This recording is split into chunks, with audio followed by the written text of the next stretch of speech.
He's a congressman, he's controversial, and in the inscrutable world of reality TV, he's become an unlikely celebrity. Congressman George Santos is running for re-election. He's here to talk about that and more. The Point starts right now.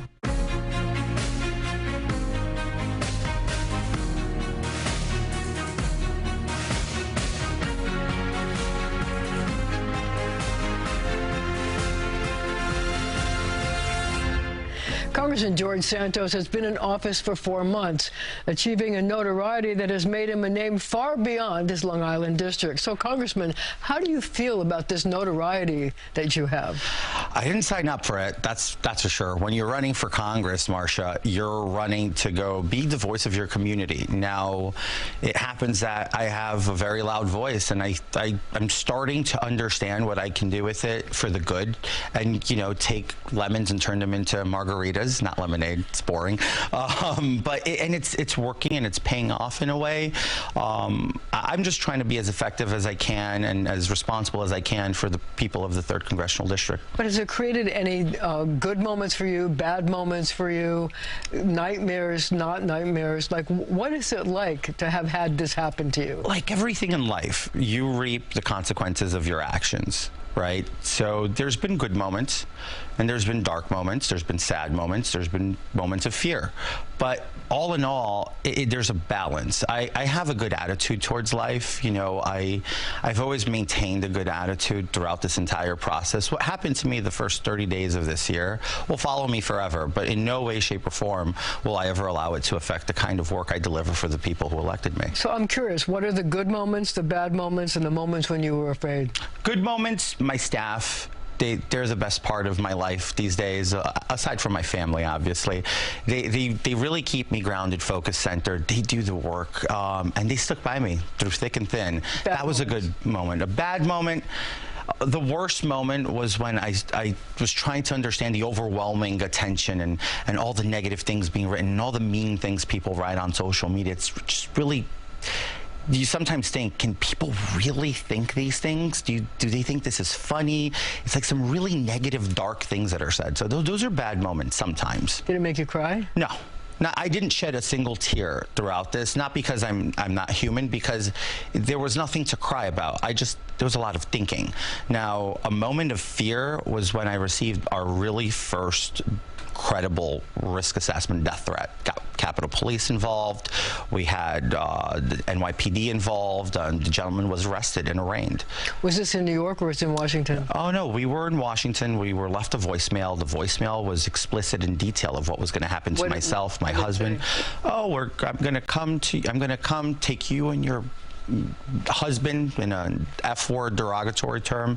I'm going to bash his brains out, make you wash it with a baseball bat, and I'm going to take it to yours, and I'm going to blow up your office. Oh, my God. So he left that in a voicemail, and we reported it. And when you heard it, what was your reaction? That scared me.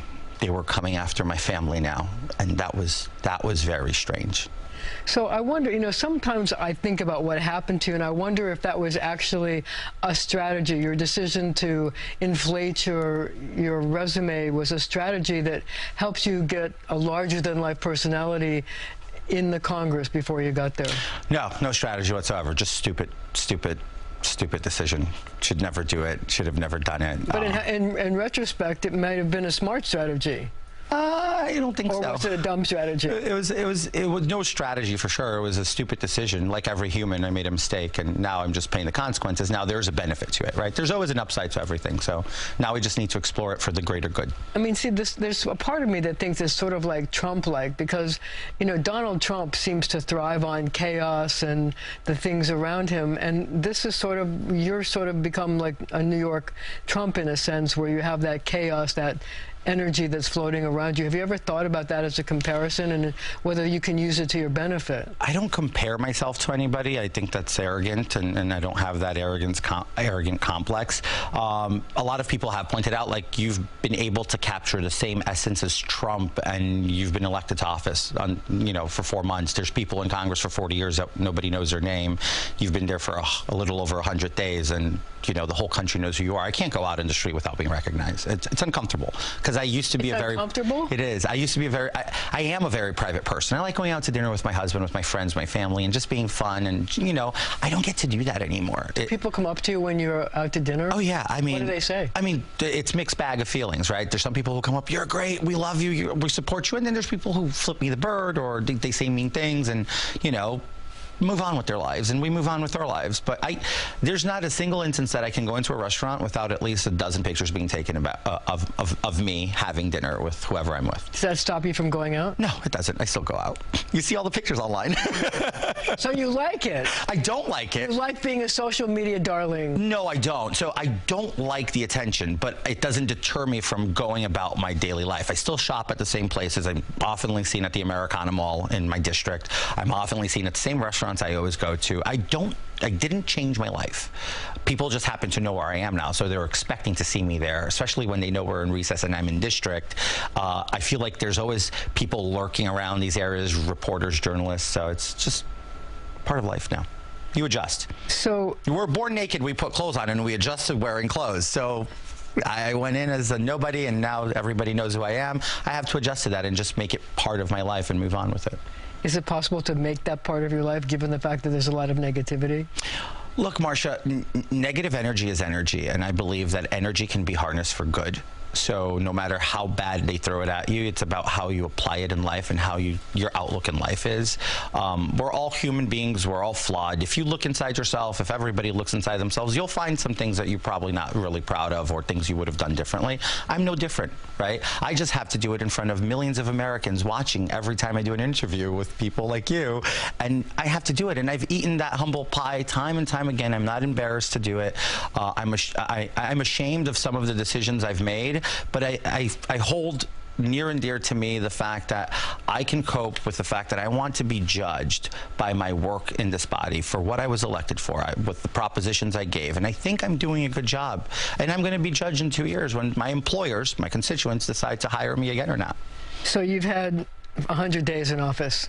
What has it been like for you, and what do you think that you've been able to do? So in the first 100 days, it's been a learning experience, right? It's the learning curve of a lifetime. The knowledge is invaluable.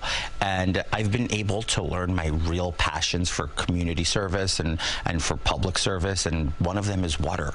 The quality of life of people on Long Island. Water is a big issue in Long Island. Water is a massive issue on Long Island. But what have you been able to accomplish? So far, we started to work with some water districts that have been having some issues. A good shout out to the village of Farmingdale, who is in a state of emergency. We've put in some appropriations for them in an emergency characteristic. I've already notified the speaker of their urgency and need of the funding, and along with other communities in the district. And as the appropriations deadline approached, we got it all submitted. Now it's just about fighting for that funding. I didn't request a lot to begin with because there was a lot of politicizing. So in Nassau County, the way it works is they have the village association, the Association of Villages of Nassau County. They chose to play politics and not work with my office and notify all the other villages and constituents of what their right is, what their federal representative can do for them. How does that work for you? Oh, we proactively. My staff took it upon themselves to then just proactively reach out to every village out there. So I don't care if the But do they want to work with you, or do they want to work with the Nassau County? No, they want to work with us. They're working with us. I was just at a meeting with three mayors of a particular village in the district, and we're working with the mayors. I'm bypassing the supervisors because they're bought and paid for by the party, and they do whatever the party wants them to do. The party never liked me, never really supported me. They admitted it on TV.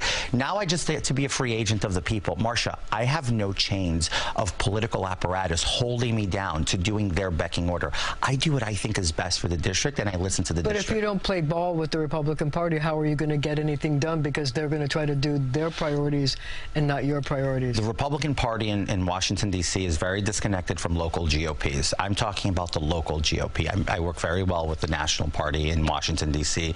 I have a great relationship with the Speaker. I'm supportive of the Speaker. I'm supportive of our agenda.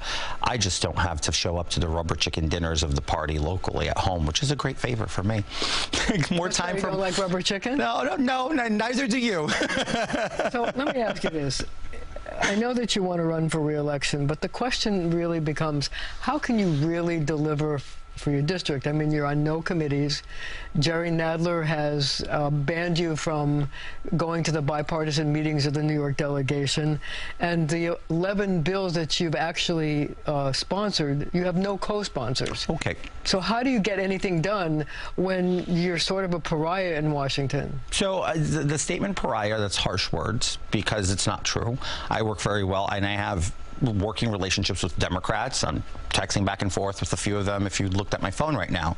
Well, who are you texting? Which Democrats? I don't put people's names out on the press because I've learned that then you guys, or not you necessarily, but the press will go attack them, and that would do a disservice to my district. So basically what you're saying is it's not considered a good thing to be working with George Santos? Well, I don't know if it's a good or a bad thing. I just don't want to give anybody the burden of having a myriad of questions coming at them, but you know, the landfall that comes with, oh, you're working with George Santos, why? And then that just starts a whole trigger when in reality we're working on good things together.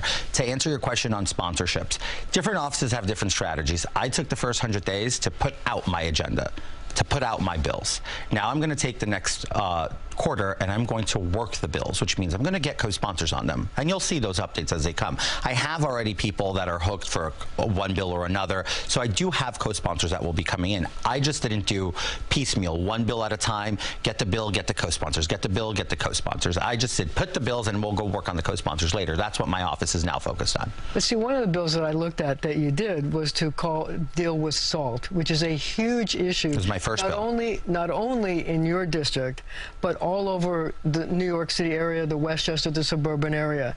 But you have no co-sponsors on the bill, not even, you know, Mike Lawler, who is an upstate Republican, who said that SALT was one of his first priorities, but he isn't a co-sponsor of the... He has his own bill, though. So we have deferring bills. He has a bill that has marriage attached to it, which essentially would double it from 10 to 20,000, but there's a marriage component to it. And you want to go from 10 to 50? I want to go to 10 to 50 with no strings attached, because the average property tax income burden in my district ranges from $37,000 to $42,000. Would cover a great deal of the middle class folks who move to Long Island to live in high school grading school zones and school districts, pardon me. So that's my approach. Now there's a third SALT approach, which is coming from the other three Republicans on Long Island, which is essentially going back to the status quo with no limits, creating tax loopholes. I won't support that. Why? Well, I won't support it because then the reason that there was a revision in SALT to begin with is because there was a lot of accusations of tax loopholing, right? So there's people in my district specifically, that pay $200,000, $300,000, $400,000 a year in property taxes. Creating an unlimited cap on SALT would start getting other states like Kentucky, Pennsylvania to scream, oh, we're subsidizing New York State. We have a bunch of people in New York State that are taking the tax loophole of the SALT deduction to not pay their fair share. And I agree with them. I think the SALT should be a sensible property tax mitigation tool for middle class, not for the ultra wealthy. But see, in the politics of Washington, when you have three competing bills, one from Mike Lawler, who's widely respected and you know, is going to face a re-election challenge of his own, and another from three other Republicans on Long Island who are also widely respected, and then there's you that have had some issues.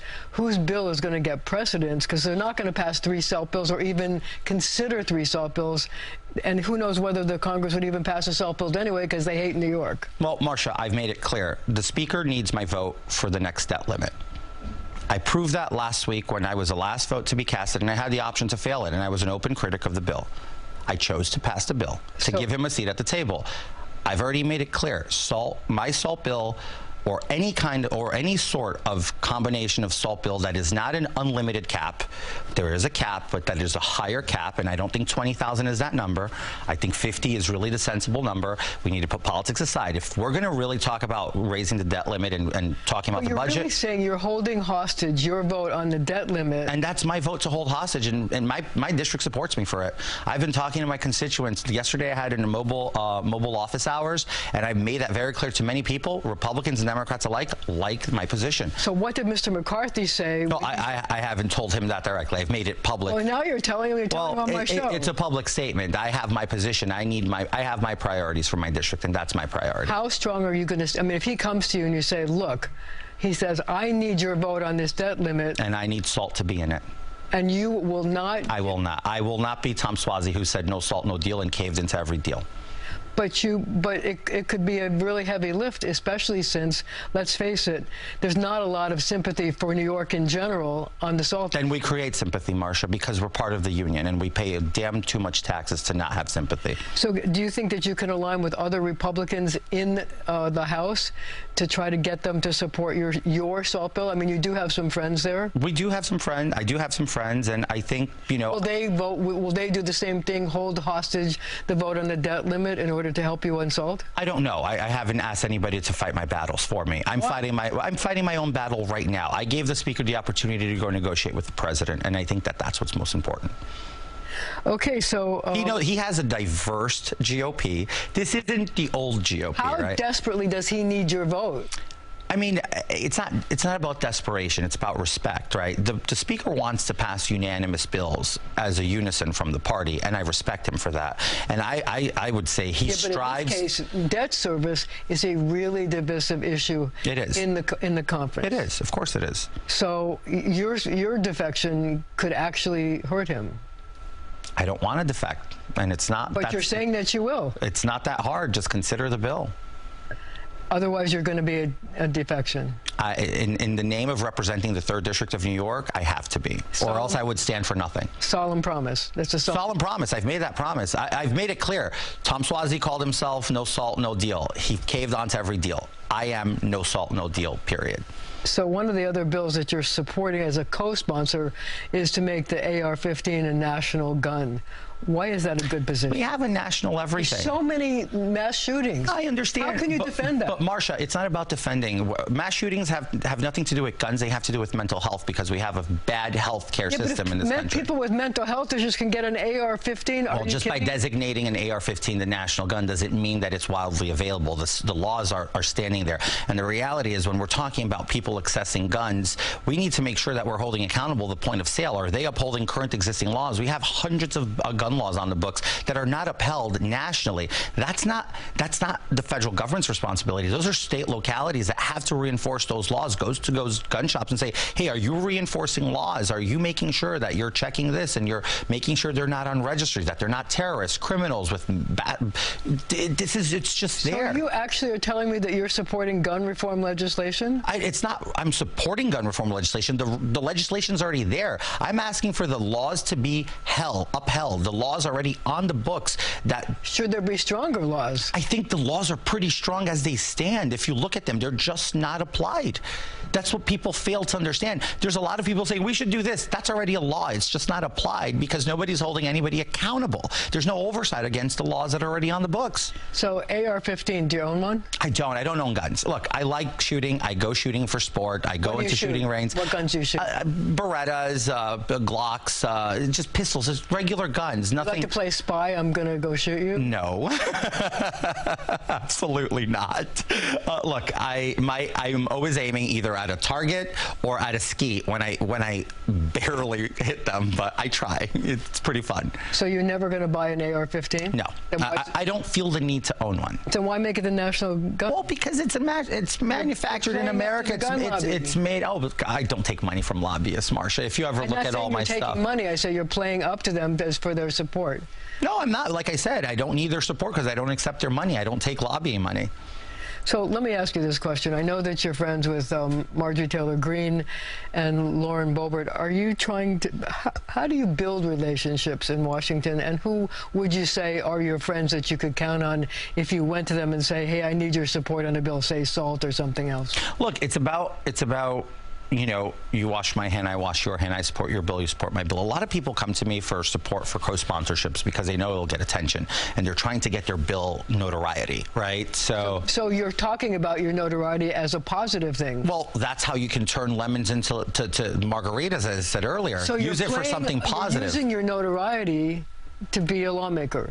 Well, yeah, you have to. You work with what you have in D.C., whether if it's your deep connections in the establishment, whether it's the ability to get coverage on the media, whether it's your ability to go on a platform and tweet something and millions of people see it at the same time. Whether they agree or disagree with you, at least it's out there now. Now it's a conversation point. So I need to use that to my advantage because that's the best way I can represent my district. So you like your notoriety? I don't like it, but I'm using it to the advantage that it gives me. It could sort of be like a strategy. Now, if you're talking strategy, yeah, sure. You take what you were given and you turn it into something. So I'm wondering why you decided to run for Congress in the first place. I think we addressed that when I was here. I just wanted to be a part of something different and change. I wanted to be a voice. I wanted to go fight for the people, my neighbors and my community, and, you know, just leave my mark in some weird way of how I try to improve society. So how were you say you're running for re-election. Yes, ma'am.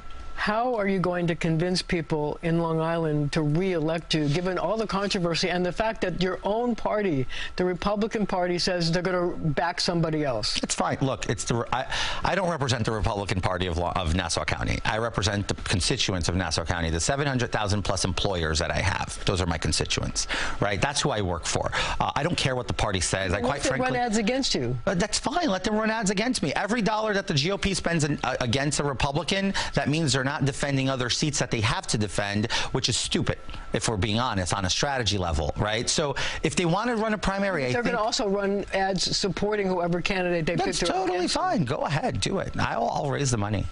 So far, you haven't been so good at raising money. I didn't raise any money in the beginning of the year. I didn't attempt. I was too busy taking care of other issues, and I didn't try. I didn't try, and I started raising now, and I, in good confidence, can say that I'm doing very well. So how much have you raised so far? You're not going to tell me? You're going to wait and see. You see the filings. Come on, Marcia. You should know better than that. I don't. I ask the questions. That's my show. So what do you say to your critics who are going to say, you know, they raise questions about how you got there in the first place, that you didn't get there in a legitimate way? Well, I got there in a legitimate way. I was elected by the people. I know, but they're talking and I have the First Amendment right? People can say whatever they want. It's not likable, right? But here's a reality. Your First Amendment right to say whatever you want and make up your own. I didn't look your own version of facts. If you want to go off and rehash whatever the media puts out there, a lot of it has been dispelled. I've sent a lot of information backing and discrediting a lot of their reporting. They just don't want to report on it. So I guess the next question I would ask you is this: you know, there are investigations of you in Congress, both ethics violations and your financial records. Have you had to testify before any of these people who are investigating? Well, look, it's an ongoing investigation of the facts, and I'm not going to comment on ongoing investigations. It's irresponsible and it's not prudent, but I've been compliant and giving everything that's asked of me. And have you been able to explain where the money came from for your campaign that you say that you contributed? Like I said, we're not there yet, and I won't debate what the investigation entails until it's concluded, and I'll come back on your show and give you a full detail of it. Okay. I'd like to talk to you about immigration. Yes, ma'am. It's a huge issue in New York and in the country. But given what's going on with the immigrants coming to New York, I wonder how you feel about that and whether there's a solution to help New York cope with this huge number of people who are coming here. As a first-generation born American to immigrant parents, I'm sensitive to immigration. I'm very sensitive to all the issues at hand. But I believe in our sovereignty. I believe in protecting our border. I think New York, I'm going to point out two different things to you. New York jumped and mobilized millions of dollars, to the tune of $1 billion almost, to accommodate all these migrants. And it's a little offensive to me, though, that for years we've had a perpetual issue of homelessness in New York, and nobody ever mobilized to take care of our homeless population, our NYCHA residents, people living in absolutely inhumane conditions. But let's go back to immigration. I think that the issue needs to be solved at the source. We have a flawed immigration policy. We have a broken border. We need to fix the border. We need to make sure that we create points of entry and that people come in through points of entry with whatever the processing time is. Here's a thing. So should we close the borders? I'm not saying closing. I think we should finish the border construction and we should silo people through points of entry. Instead of Biden wanting to police Americans on their Venmo transactions of $600 by hiring 87,000 IRS agents, how about hiring 87,000 USCSI agents to literally remove the burden and the pressure in the immigration system. That would be a more prudent thing to do. How do you feel about one of your fellow Republicans who you say you get along with, Greg Abbott, the governor of Texas, who is sending busloads of people to New York? And New York, as of Friday, is so overburdened that they have run out of hotel space, and now they're going to have to put the arriving immigrants and asylum seekers into gyms. I resent him for it, but I don't blame him. You resent him because? Because he's giving the burden to us, but I don't blame him. Imagine him. Why? Well, Marcia, he's the front line of this. If we're struggling. Why send it to New York? Well, because New York welcomed it. Adams went on TV and said, send him up. He did not. He just said we're a sanctuary. Oh, well, yeah. Well, that's the same thing as saying send them up here. No, I don't think he said send them up. I mean, look. I mean, Marcia, that's definitely if you're virtue hyperbole. Okay, so let's take it back. If we're going on TV knowing there's an immigration crisis in the southern border and the states affected the most are Texas, Arizona, and New Mexico, and what we're doing is going, we're a sanctuary state and city. We won't do anything. Guess what those mayors and governors are going to do? Send them up here. But here's now. Just stay out of it. You're so far removed. Just keep your mouth shut, and maybe this burden won't come to your doorstep. Friend, the governor of Texas, Greg Abbott, to send them to a different state. I mean, the burden. I think they're sending them all across the country. No, but New York has almost 59,000, almost 60,000 immigrants as of today. I feel bad for the families. Look, we're talking about the governor and the mayor and all of that. These are public administrators. They signed up for these difficult jobs, right? To be executives of the state, of the city. Let's talk about the families.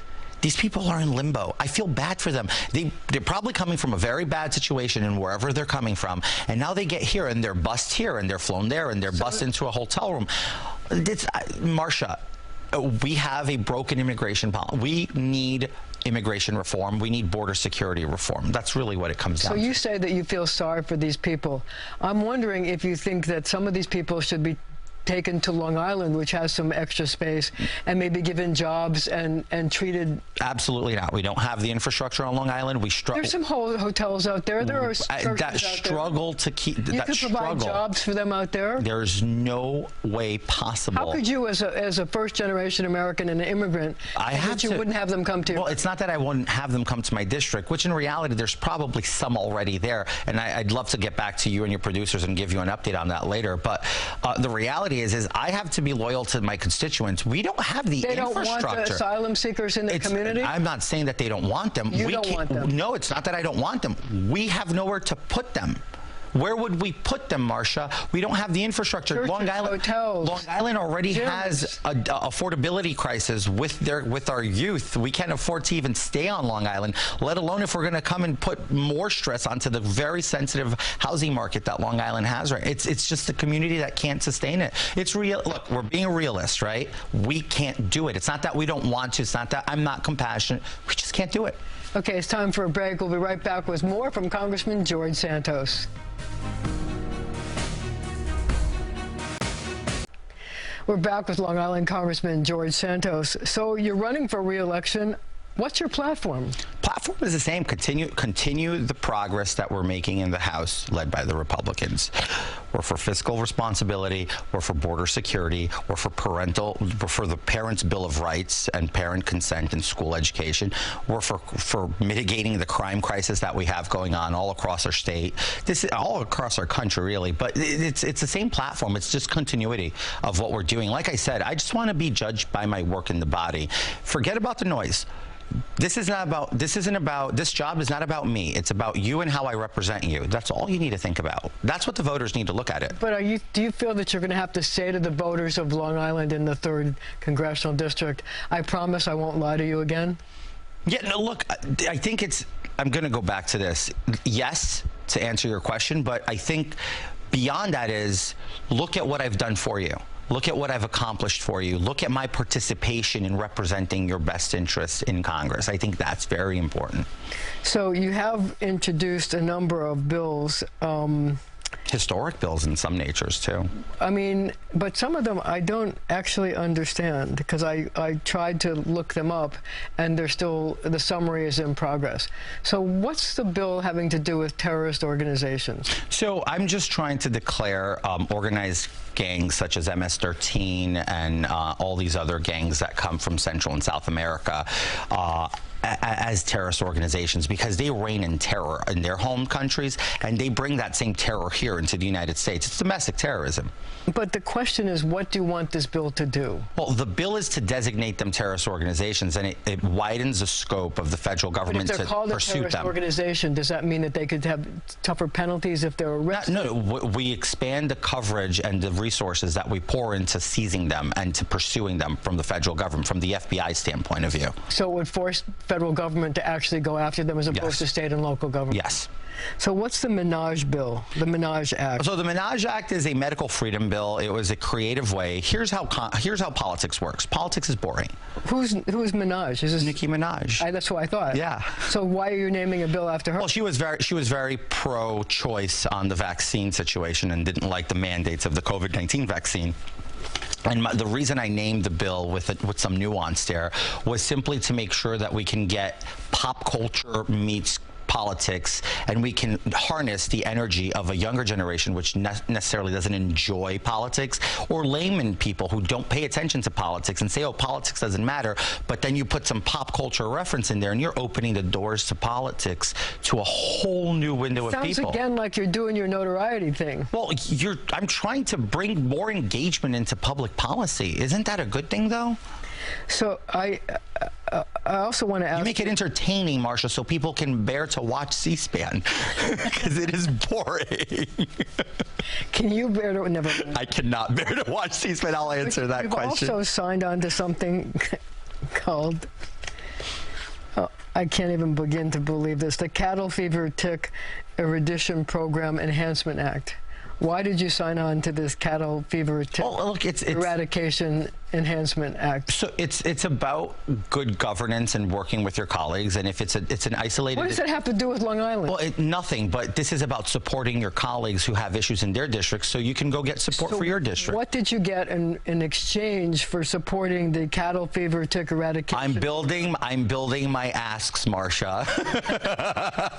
I'm banking them for later. So this is being supported by a Texas congresswoman. So what is she going to support? Salt in well, I think this is the cattle fever tick. Look, this is the way it works. Look, a lot of the meat that we consume across the country comes from Texas. So it's in the interest of everyone else in the country. So this affects meat produce. This is a greater issue, right? But the reality is this is about working with your colleagues in the conference to further, the Republican platform, the Republican agenda. You wash my hand, I wash your hand, and we move forward. So explain to me... And that's a good governance bill, too. Explain to me your relations with other congressmen. I mean, do you find that they're hesitant to put their arms around you publicly because of the notoriety that you have? I mean, if you just look at the way I carry myself on the House floor, I talk to as many people as, humanly possible. I talk to people on the other side. I say hello, good morning. I was raised to be polite. I was raised to always be cordial. If anybody's trying to insult me, I still try to, kill them with kindness. But I talk to folks that to the extent of my knowledge, there's no people other than the New York Republicans who disparage me and go after me publicly. I haven't experienced that at large, not even with the Democrats. Do you have any friends in the New York delegation? Yeah, sure, I do. Look, I'll put it this way. I don't want to put people on the spot, but I have a great working relationship with Congresswoman Grace Meng. We have bordering districts. My office has reached out to Alexandra Ocasio-Cortez because we have a common interest that we have that benefits our district, and we're trying to set up a meeting. You two couldn't be further apart. And yet, I would be willing to work with her. Is she willing to work with you? Well, I don't know that yet. I mean, she's a left of center Democrat, and you are definitely right of center Republican. So let's do this. I'm co-sponsoring her bill this week to ban to ban stock trading for members of Congress. That's how much sometimes. You're co-sponsoring her bill? Yes. Did she say? I put in the request. I want to co-sponsor. It's a great bill. And would you support that bill? Of course. I don't think members of Congress should trade stocks. Have we learned nothing from watching all of these congressmen and women becoming absolutely filthy rich at the backs of the American people? My mind boggles. But Congress does that to you. An AOC George Santos bill. Oh, it's not an AOC George Santos. It's an AOC with a few other folks. I'm just going to co-sponsor it because I support the AOC. What do you gain by doing that? Well, I want the bill wrapping yourself around AOC. I'm not wrapping. In your district, you're going to wrap yourself. I'm not wrapping around AOC. What I'm doing is I'm showing to the American people, just like Congressman Matt Gaetz, who's also he's a sponsor with her on the bill. They're the two members leading the bill along with two others. It's just about showing that there are still people in Congress who think that the best interest of Congress is for the American people, not self-serving interests. This is a good governance bill. It's a housekeeping bill. We need a clean house. And I think if I can be on the same page as AOC at least once, I'll take it. I'll take it. Even a broken clock is right twice a day. Is she a broken clock? I don't know. Some might say that. So, as a Republican, I presume that you support a strong defense. I support defense. I support a strong defense budget. I do support also housekeeping in our defense budget because it's, as I'm learning, there's a lot of waste. So you're calling for cuts in the defense budget? I'm not calling for cuts. I think we fund the defense system, but we also need to start running audits simultaneously. We'll fund them, run audits. Next budget, we'll figure out the deficiencies, inefficiencies, and that's when we start to rein in some of the waste. I wonder how you feel about the condition of the nuclear triad. There's so many different feelings around it. I don't have one, Marcia. It's not something I'm personally. Are we ready? I don't know. I mean, as you probably know, what the nuclear triad is our nuclear defenses. So it's, missiles fired from submarines, missiles fired from land-based places, and also our bombers. So the question is, are we ready, given the fact that North Korea has been, testing all these ballistic missiles, Russia is rattling sabers, are we ready, God forbid, if we were going to need this? And there have been reports that the nuclear triad is not up to snuff. Look, it's a concern, right? And I think that we're spreading ourselves too thin. We're engaged in supporting Ukraine in the fight against Russia, and it's just, we're spread very thin. I have utmost confidence in our military that they wouldn't leave us vulnerable, and until that would mean that you want to spend more money on defense. If I don't see, if I were to sit at a hearing and hear the Joint Chiefs say that they're not ready, as a member of Congress, I would urge my colleagues to make them ready. Okay, well, we're going to be right back with more from Congressman George Santos.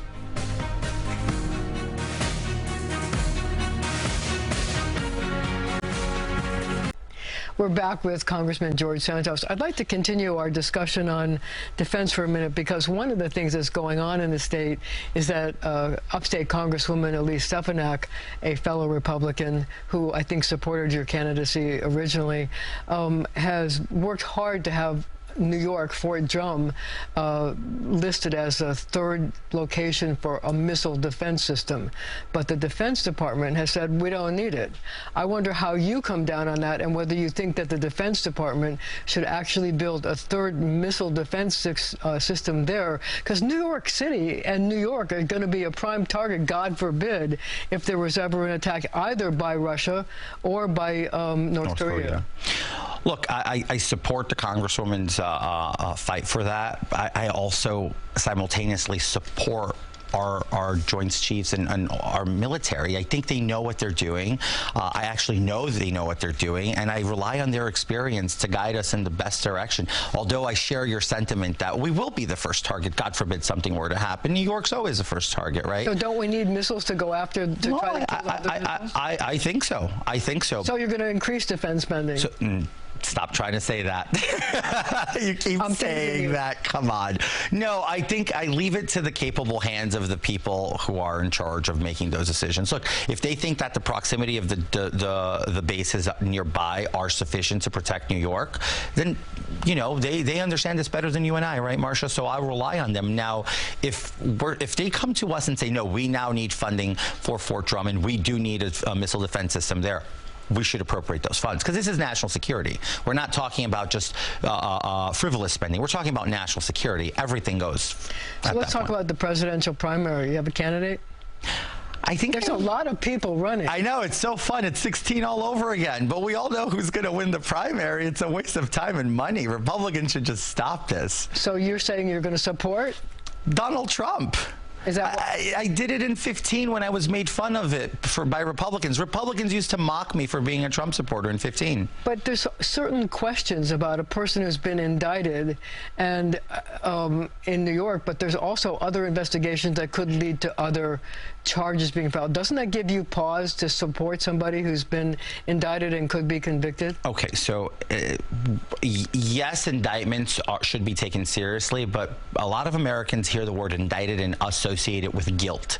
Indictments are formal accusations in order to have a proceeding.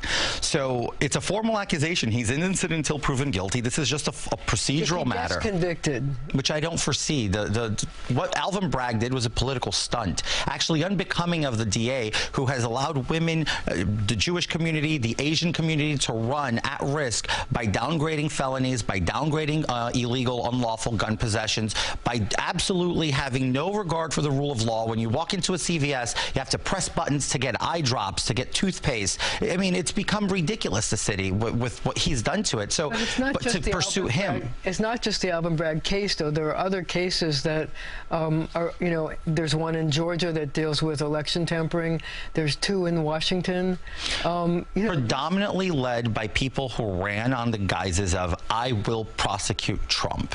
That was campaign. So these are campaign promises. By any of these charges. Look, there's concern. I'm not going to lie to you, but I still support him until you know, proven guilty, and I don't believe he's going to be found guilty. So if he was proven guilty, would that change your support? I mean, if the man's convicted, he can't even run for office. That's not true. I mean, how could you? That's my question. He says he's going to. Okay.